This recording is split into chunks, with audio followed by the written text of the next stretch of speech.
YouTube, what is going on, guys? Welcome back to a brand new video. It is your boy ZAEE, and I'm back on some Call of Duty Modern Warfare 2.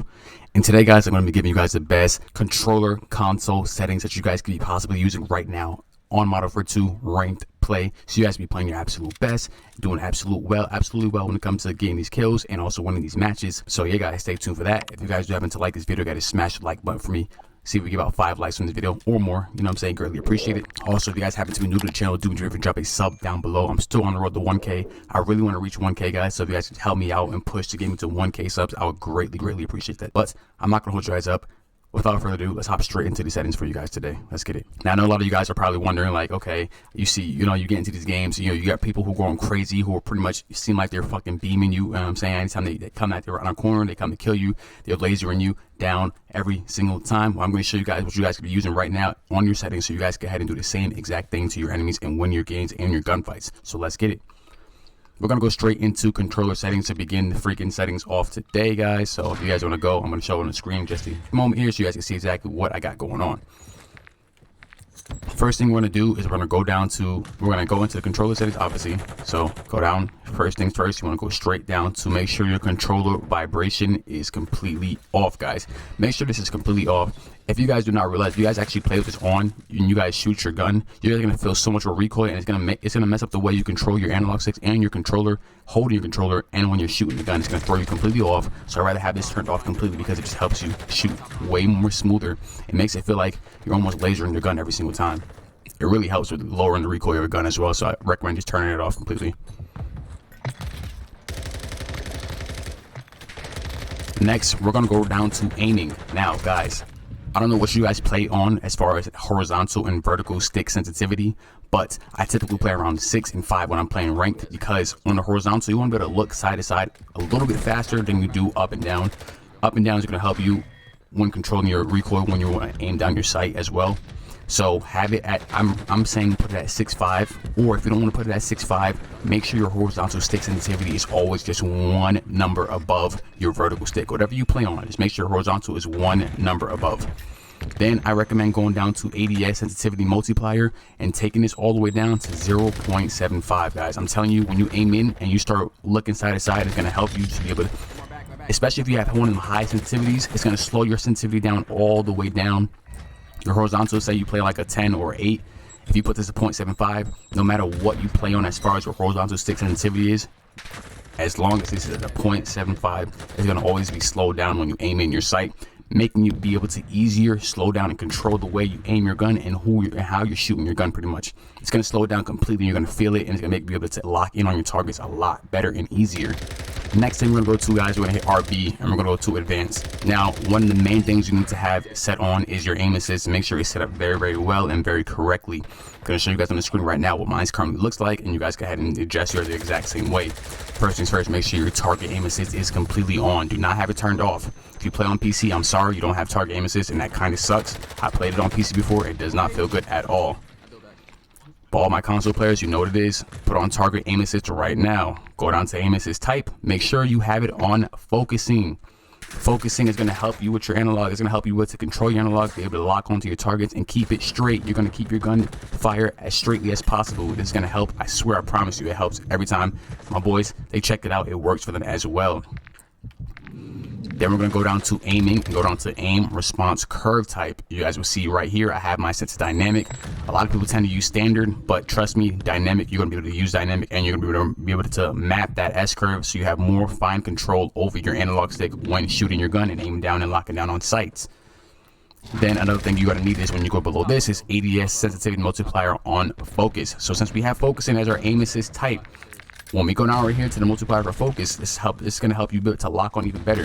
It's going to do the same thing the first one did, except double. So change to 0.75. You want to make sure it's always matching your first one on the controller settings. The first one that we set up, make sure the second one on advanced is also set up the exact same way. I'm telling you, you're going to feel it when you start aiming in and moving around in your sight. You're going to feel how controlled it is and how well and smooth it feels. Make sure your ADS sensitivity transition timing is set to instinct. You want to be able to tap your tap your right trigger and your left trigger so you can aim in and shoot your gun as quickly as possible. You know what I'm saying? So make sure it's set to instinct. Now we're going to go down to input dead zones. Okay, so press X on that and it's going to open up the next tab.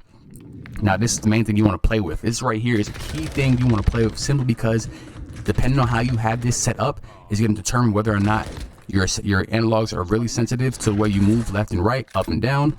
You know what I'm saying? So you want to make sure this is set up very well. Also, it helps with the triggers as well. If you guys do not play with a scuff controller, you know what I'm saying, you play with a regular controller, this, when you go down to the left and right trigger, it's going to basically be able to adjust it so your triggers can also act as if you're playing with a scuff controller, which has an instant click trigger. So for the left stick min, we have it on 0.05. I tend to keep it there between 0.05 and 0.03. Same with the right stick min. Then for the left stick max and right stick max, we have it at 0.90. I keep it at 0.90 to a 0.80. So play with it between there, whatever feels better for you. You can adjust it. It works. Trust me, it really does work. Also, if you guys happen to play with the control freaks, this is the best way to play with that as well, to check your sensitivity, see how well you know the wider range of varieties that you can move with your analog sticks. Test it, play around with it, see what works best with you. Then we're gonna go down to left trick and right trigger. These are for your right trigger and left trigger, obviously for your aim down sights and your shooting time. I keep it at 0.02. Now mind you, I do happen to play with a scuff when I play rank, but for those of you who don't, and then I also, when my scuff controller does break and I have to use a regular controller, this is the best thing to put on, 0.02. Trust me, it works the exact same way as if you had a scuff controller. It feels the exact same way and everything. Trust me, it does. Alright guys, next we're going to go down to graphics. Make sure you guys open up the graphics settings and go straight over to graphics. Now, I don't know if you guys play in the next gen system like I do. I play on Xbox Series X, and of course, you know what I'm saying, if you want to have the details and texturing look as clean as possible, make sure you turn this on demand texturing stream. Make sure it's on. You feel what I'm saying? Everything's as defaulted as it is, but make sure it is turned on. If you can't turn it on, then you might have to upgrade your system. I'm just saying. Also, when you go on to post processing effects, make sure world motion blur is off. Trust me, if you have this on, it's going to mess up your gameplay completely. When you look side to side, you're not even going to see enemies on your peripheral view, simply because it's going to be a straight blur. You do not want that. You want to be able to see enemies as much as possible, especially the fact that you're playing ranked play. You feel what I'm saying? We're going to go down to weapon motion blur, and also make sure that is off as well, because your gun is going to be blurred. I mean, you guys want to keep it on, that's fine, but it's going to mess up the way you look at your gun, and it's going to mess up the way you see it compared to your world, and I just recommend turning it off in general. Make sure your film grain is all the way down, you know what I'm saying? You don't want no noise, you want everything to be clear, you know what I'm saying? You want everything to look nice and clean so you can see everything, including enemies at a distance. Trust me, you want to have this all the way down to 0. Now, the one thing you do want to have on, so you can see things sharper and everything looks more a little extra clean, put on the Fidelity FX cast. Trust me, turn this on and you'll see a great range of how clean the graphics look, how seamlessly you can see everything so clear. And if you go one below it to the strength, you can change that, and I recommend keeping it at 35, or change it to 35 if you don't have a 35. It just looks super clean, and I use it all the time simply because it helps me to see enemies clearer, see them at a range, and see them close up, and it's basically be able to pick them out from different objects around the world. It helps, trust me. Also, if you guys do not know, you guys also have FOV now on console, my console players. So, you know what I'm saying? Obviously, you know what I'm saying, I play on the max 120. You guys also should play on 120. If not, the lowest you should be at is 115. I'm telling you, you see things everywhere. Like, you see everything so clearly around you when you play on the max. Now, when you go down and press X, open up a new tab, and you have ADS field of view, and then you have weapon field of view. Now, ADS field of view, I recommend keeping it affected. That way it is affected by your field of view, so whatever number you have it on, it's going to basically be able to, you make it so that that zoom is adjusted to what your FOV is already set at. Weapon field of view, keep it at default. Don't change that. I mean, if you want to, you can get it at wide or narrow. I don't recommend doing it, but default is the best one to go with, and just stick with that. Next, guys, we're going to go into audio. Audio is a key thing. I'm telling you, audio is a very, very key thing when it comes to playing ranked play, especially when it comes to game modes like search and destroy. You know what I'm saying? A hard point, we want to be able to pick them out from the sound. You know what I'm saying? You want to be able to hear them running around. Only thing time you won't be able to hear them is when they pop deady, obviously, but it's still good to have your audio settings all the way up and adjusted very, very well, simply because, like I said, search and destroy is a key game mode in ranked, and you want to be able to pick those sounds out from yourself, your teammates, and your enemies. Especially if you want to clutch up a game mode and you're the last one alive. Yeah, them footsteps come in handy. If you have that audio setting right, you'll hear every footstep, I promise you. So first things first, you guys already know what I'm saying, go to volume, go to master volume, and make sure music is turned all the way off, dialogue is turned all the way off. Put voice chat volume to 50 and then put effects volume all the way up, and make sure your master volume is all the way up. That way you'll hear footsteps, sounds, any type of sound that goes on in the game, you'll hear it the loudest because your effect volume is all the way up. Now guys, make sure you guys go down to accessibilities and turn mono audio all the way off, right?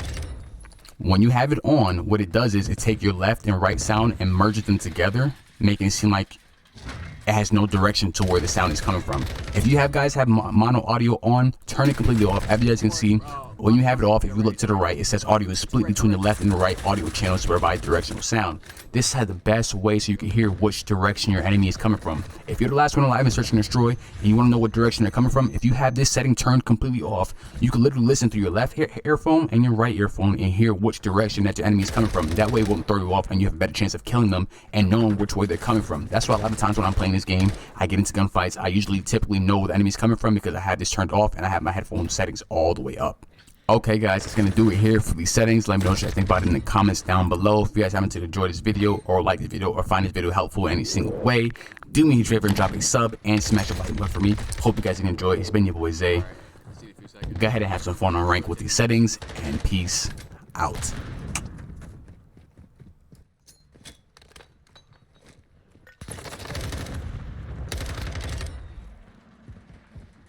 GG's.